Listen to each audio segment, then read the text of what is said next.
So there's a misconception that if you're single, you are incomplete, perhaps damaged, salvaged, and you won't be happy until you find your one. And that is not true. That is bullshit. It is a message that has been fed to us by media and advertising. The truth is, when you're single, you have the richest soil for growth. That's why I created this podcast. And unlike other podcasts, this one is host-driven, not guest-driven. That means I will be rotating health and wellness experts 3 times a week to give you the giant box of wellness crayons, not just the primary colors, so you can start building a meaningful life. It's time to give singlehood a cape.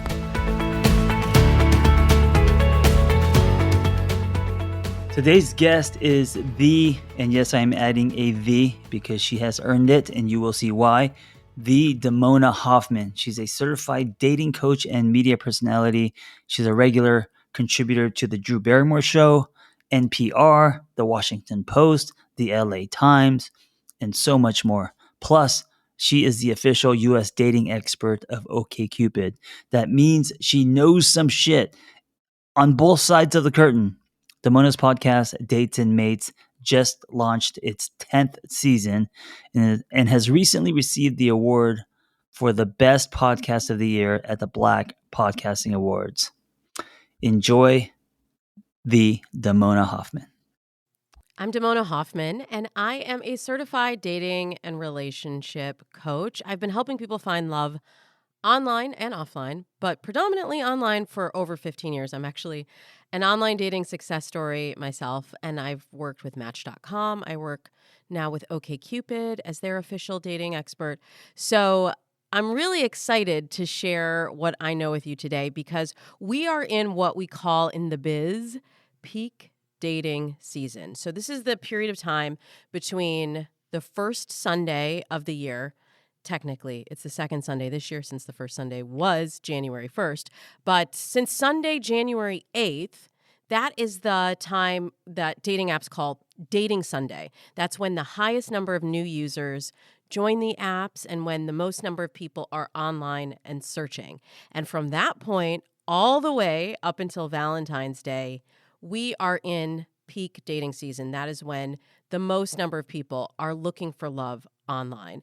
And I really wanted to focus our discussion today around how to use dating apps more effectively. Because I hear from a lot of people write into my show, Dates and Mates, and say, I've tried dating apps and they don't work. So before you skip to the next episode, just hear me out. Give me a chance here, because I have found that in coaching for over 15 years, that dating apps are still the predominant way that people meet today. So even if you haven't had success on them before, remember, if you're looking for a monogamous relationship, you're only looking for one.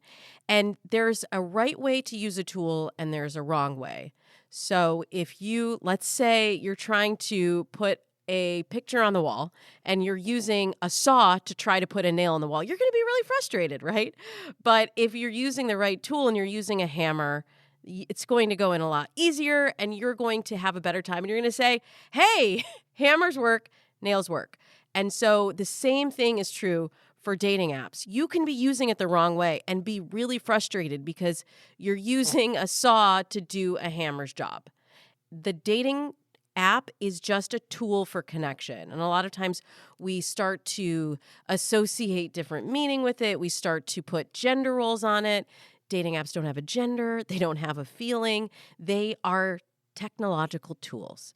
And I want to give you the insights that I know from working with dating apps for now close to 15 years and from all of the data that I know working with OkCupid and all of the insights that I've gleaned from working with clients over the years on dating apps. There's a right way to do it and there's a wrong way to do it.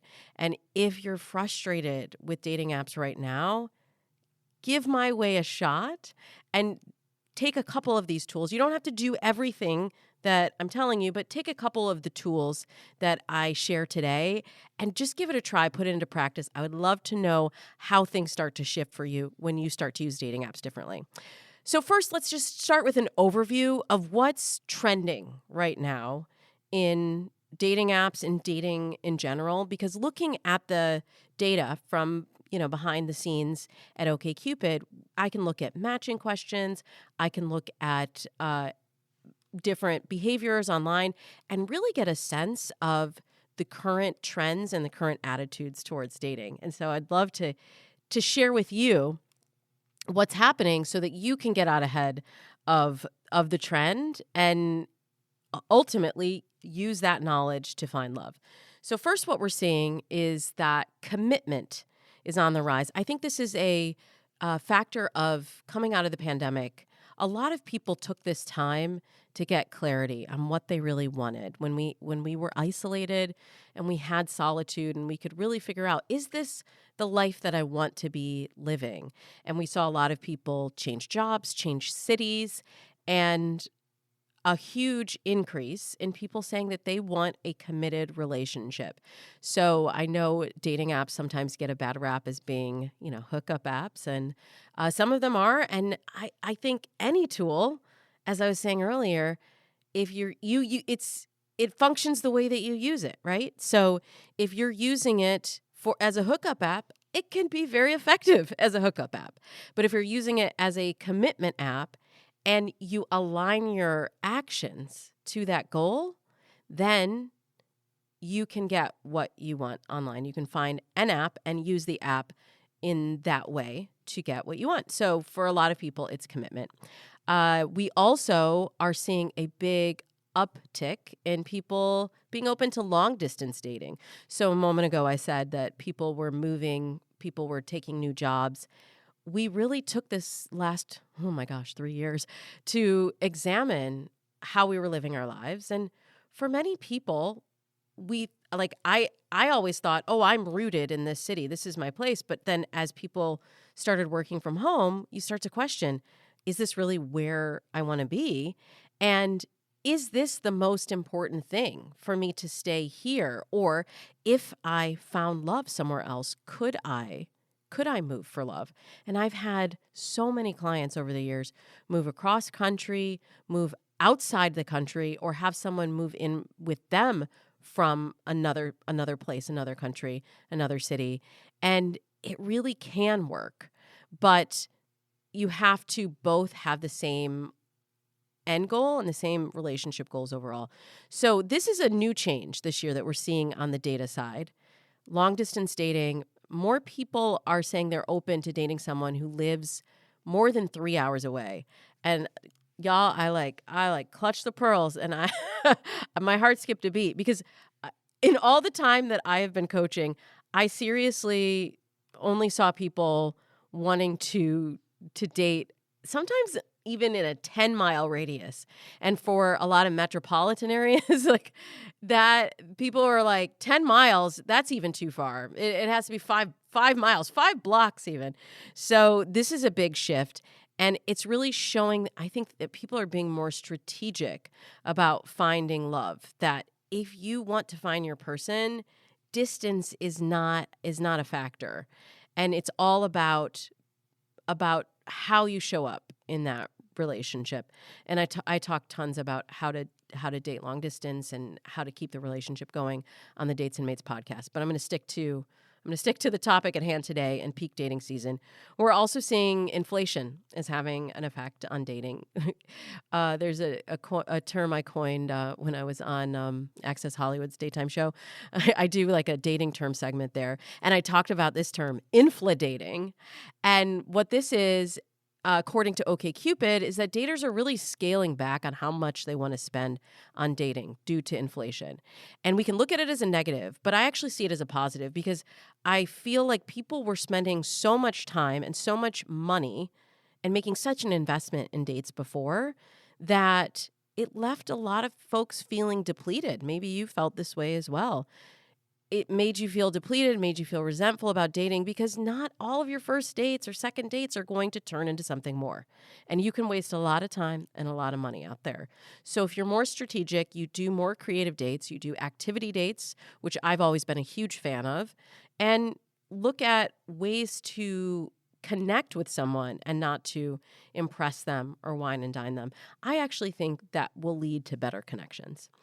We're also seeing a trend towards dry dating. I've seen this trend now for several years, probably about 3 years. This has come up looking at the dating app data, but it's continuing to grow. And especially in January, a lot of people start the new year with their New Year's resolution and go for a dry January period. So we're seeing a lot of that. We're seeing people that want to date sober. And even if they are not sober, they do drink, they're choosing to go to dates sober, which I also think is a great idea so that you can tell who you're really making a connection with without, we think of alcohol as a social lubricant, but it's also something that disinhibits you and it makes you a different version of yourself, and it makes it harder for you to really tell if you and the person sitting across from you have a true connection. So even if you're not going to do dry dating, like maybe just try to drink a little bit less and see if it changes how you make a connection on a date. We saw this last year as well, but again this year, people are dating against type. People are open to dating someone who's not their usual type. And really, like, what is a type anyway? I'm always talking to my dating accelerator. This is my signature program that I do every year. I'm always talking to people about this idea of type and what we think we need in a relationship. And we tend to be attracted to things that are familiar to us. So we're like, why do I always date these jerks? Well, because you are being attracted to that familiarity and that thing that you know. But if we play it forward, how is that thing that you know played out for you in the past? If it hasn't worked out, sometimes you have to change those inputs.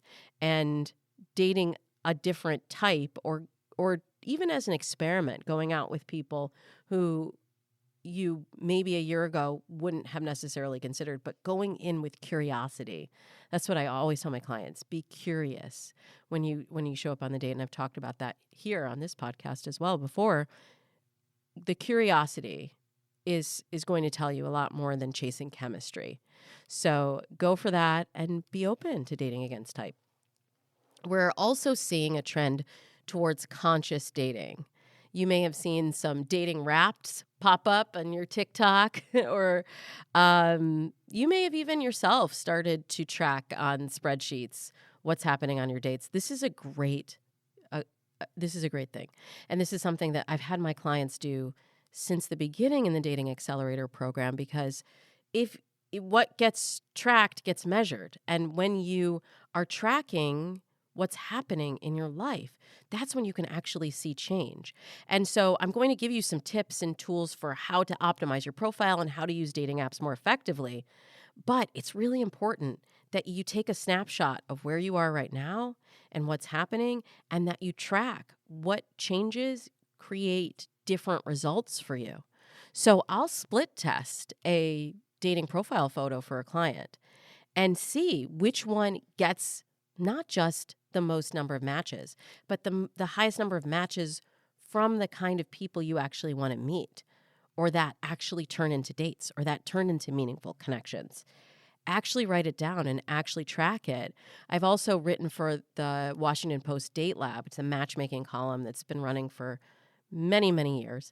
And after every Date Lab date, I would tell the people that I would interview, that I'd match and interview for that column, to write down what happened after the date.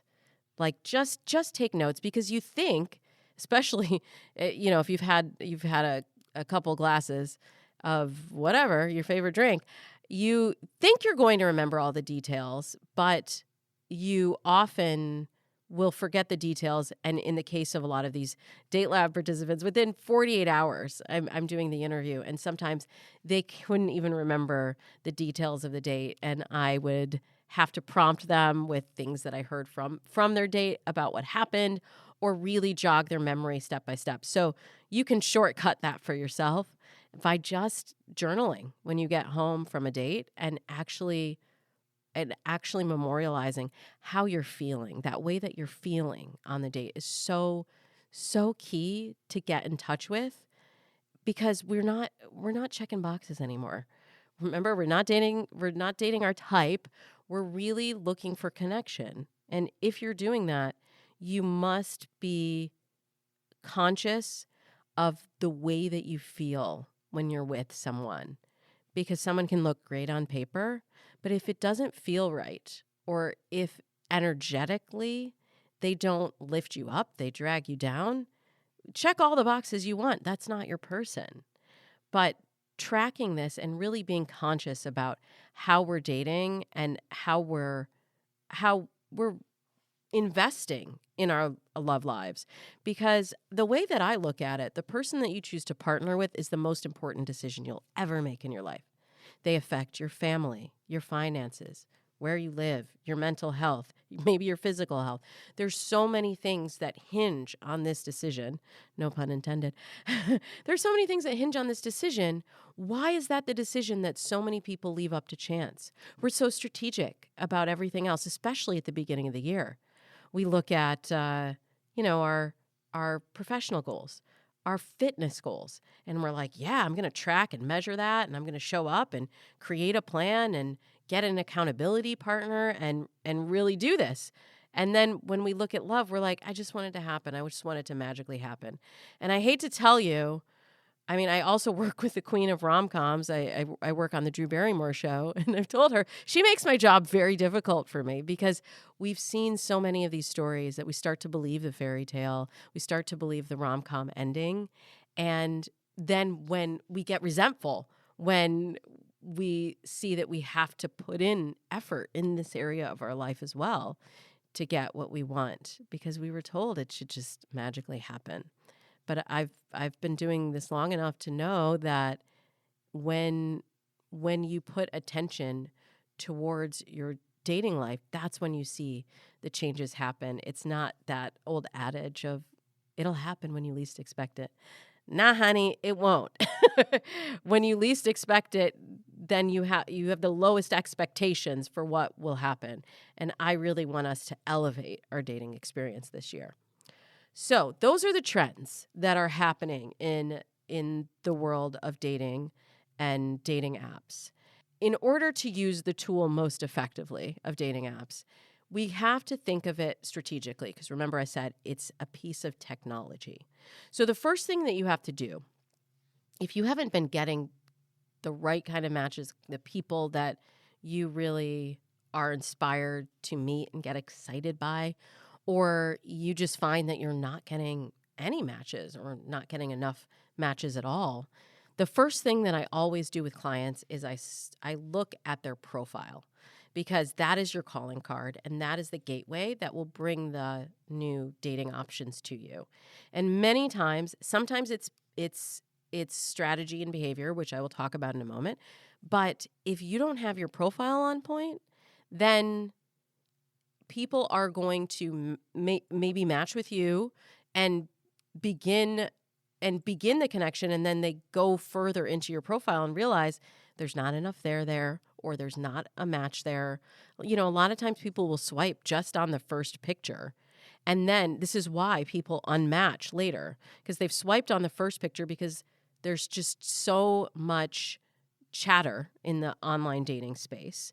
There's so many options that people believe that if you are too discerning at the beginning and you start swiping left on everyone, then there will be no matches left. So a lot of people will swipe right on everyone and then choose not to engage until someone writes them back. And then they look at their profile and see more about them.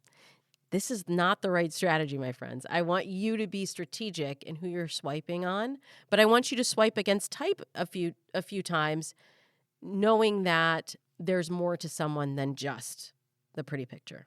That said, we do need a pretty picture. So that's my first tip for your dating profile is make sure your photos are really the best representation of yourself. And I tell my clients to use this 3 C's. This is my little guideline for curating an entire profile. So we're not just looking at one picture at a time. We're looking at the whole collection of photos and choosing photos that really tell your story. We do this with color.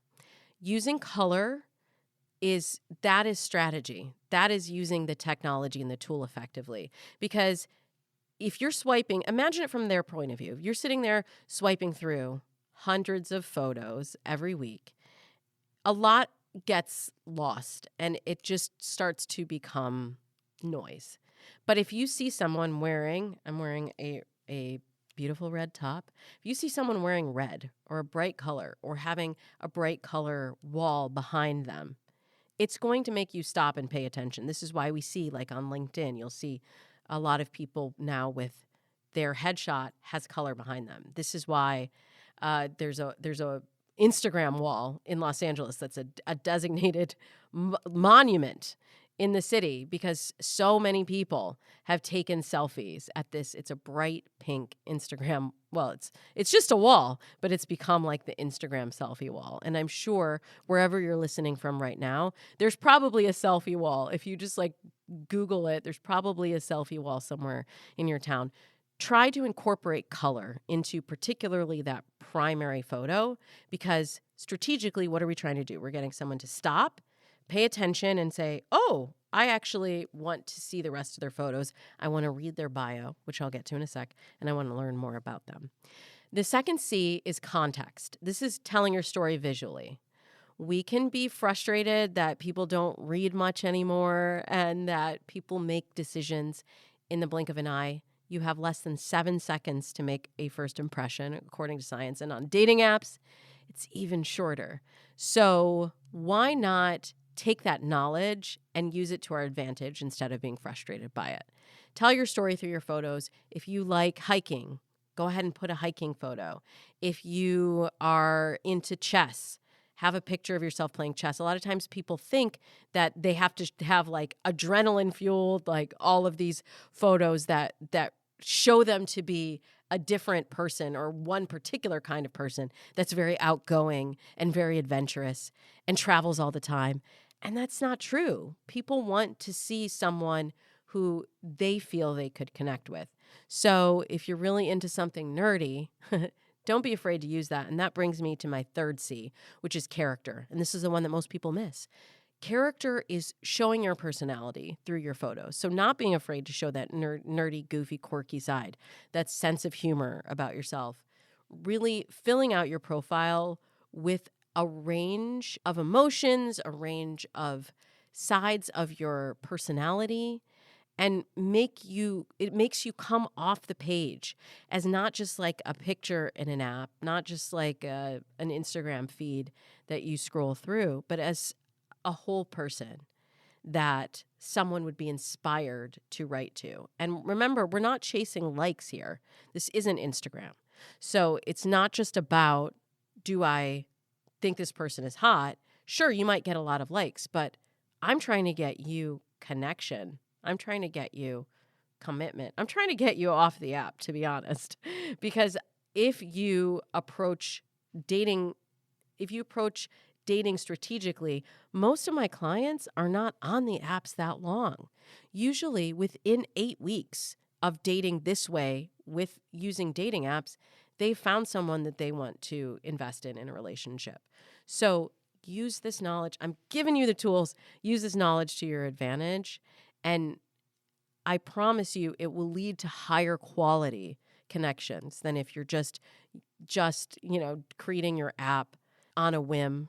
And sometimes people maybe might show it to a friend, but usually people tell me they created their app, they created it on a whim, with a glass of wine. They didn't look at it again, and they've been using the same app for 2 years with the same photos and the same frustration they've been carrying from year to year.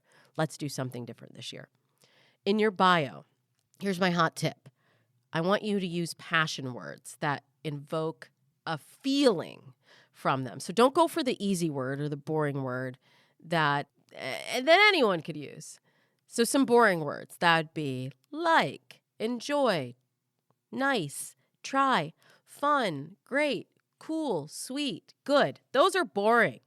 How about this? How about a passion word? How about love, exciting, explore, motivated, inspiring, fascinating, driven, intrigued, delightful, surprising, captivating, unbelievable, amazing, incredible. How about those words? And you could even just go through your current bio and see which boring words you can swap for more passionate words, because those bios are going to be more interesting to read. And your bio probably, if you haven't touched it in a year, probably needs to be rewritten. But really focus on storytelling. Try to tell stories in the least amount of characters possible rather than giving me a list. Don't just say, I like this, I do this, I want this. But actually let me into your life. And people think that means, oh, that's going to make the bio longer. No, it doesn't have to be longer. It has to be more specific and more meaningful to you. I want you to talk about the topics that really resonate with you. On OkCupid, the words that lead to the most matches, this is really fun. I can look at the data and see that certain words that when they're used in profiles lead to people having more matches, more connections. Those words are dog, food, travel, and love. Dog, food, travel, love. Why? Why would those words get you more matches? Well, those are words that generally people are pretty passionate about. I'm a dog person, so I get it. People are passionate about their dogs. People are passionate about food. People are passionate about travel. Even if you haven't had the opportunity to travel much, we dream about traveling, and we dream about places that we're going to go with our future person. So using travel in the bio works every time. And love, that's the whole reason we're on the apps. Let's not forget that. It's all about love. So talk about things that you love and look for connection, and then you can find love on the apps. Couple final tips as you are embarking on peak dating season, and a couple things that you can do to optimize your experience on the dating app. First of all, refresh. Even if you've tried dating apps before, this could be your year. It happened to so many of my clients. I remember my client, Holly, January 1st, she was like, I'm going to give this one more go. I'm going to do online dating again. Yes, again. And she'd had prior relationships with people that she'd met online, but they hadn't worked out for the long term. And so she's like, I'm going to give this one last chance. We refreshed her profile. And by the end of February, she had met someone that she was interested in. By the summer, they were married. By the summer they had moved in together. By the following February, they were married.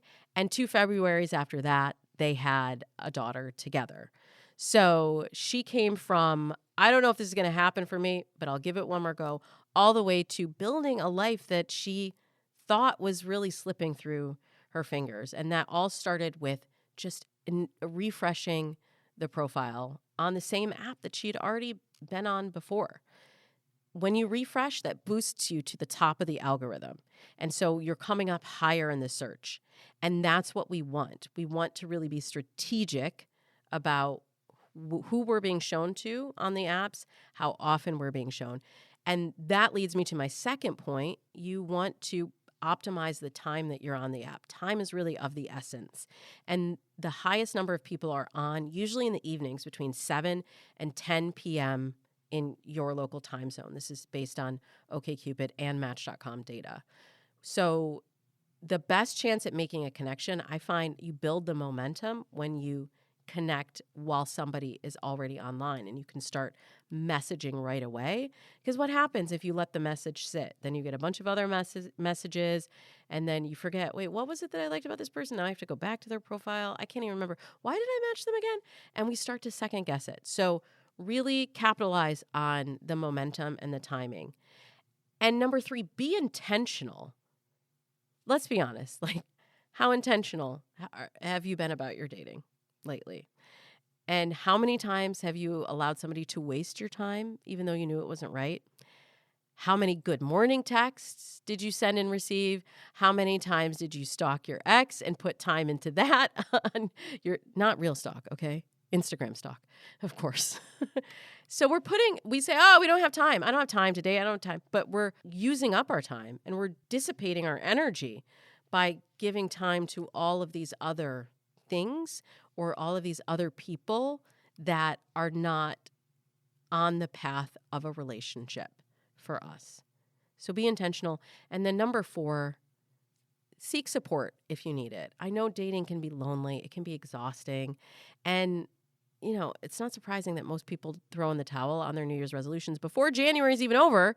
That's because they usually lack community and accountability and guidance to achieving their goals. So whether it's a dating goal or relationship goal or a fitness goal or a mental health goal, any other goal that you might have, those elements are key: community, accountability, and guidance. And so if a relationship is a part of your New Year's resolution and you lack those things, you lack community, accountability, and expert guidance, I would love to help you out. All Single on Purpose listeners and people in this community are invited to join my signature 10-week program. I only do this program once a year. And so this is your moment. It's a 10-week program and we kick off it later in January, and it's called the Dating Accelerator Live. My VIP coach and I will hold live sessions and we walk you through the program, answer questions along the way, and we will give you the tools and support that can lead to love. So what's inside? It's 10 weekly lessons that you can view in your learning platform. They're video, audio, and written lessons. You choose the format that works best for your brain because we all learn differently. You get a workbook that can track your progress. Some of these things I was talking about before, like spreadsheets and accountability and tracking. I have that for you. I've done it. You don't have to do the nerdy thing because I've already done the nerdy thing for you. And then we also do 10 live sessions. And that's where we really put it all into practice. We do meditation, we do a live lesson, we do partner work, and we do Q&A every single week. And that's it. That's the secret. I want to tell you the secret because I've helped thousands of singles over the last 15 years find love online and off, and we cover it all at thedatingsecret.com. So if you want to know the secret, go to thedatingsecret.com and I will help you out and get you on track for love this year. In the meantime, you can catch me every Tuesday on the Dates and Mates podcast. We are in season 10 of that podcast, and I love sharing the latest tips, tools, tricks, techniques, technology, all of that with you on the Dates and Mates podcast. You can see me every couple of weeks on the Drew Barrymore Show, and you can follow me on social at Damona Hoffman.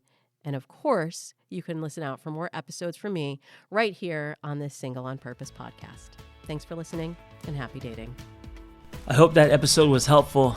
Hey, listen, if you want to share your singlehood journey, if you've gone somewhere and come back, if you have revelations and wisdom, please share your story. It's going to help other people.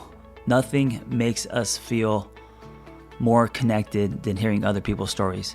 So just send me the audio of your story, and you could just record it directly from your phone and email it to theangrytherapist@gmail.com. Also, if you want our Single on Purpose newsletter, go to singleonpurpose.life. That's singleonpurpose.life. You will get tools and articles and other people's stories, and also Zoom links to private gatherers. So if you want to join our community, go to singleonpurpose.life. Thank you for listening. Be well. We hope you tell a friend. Hey, before you go, I want to invite you to the Single on Purpose private community online. It's off of social media, no ads, no algorithms. We got forums, we got live groups, we got webinars, and we have social hangs. We also have offline in-person hangs happening soon. So check us out. Go to singleonpurpose.life.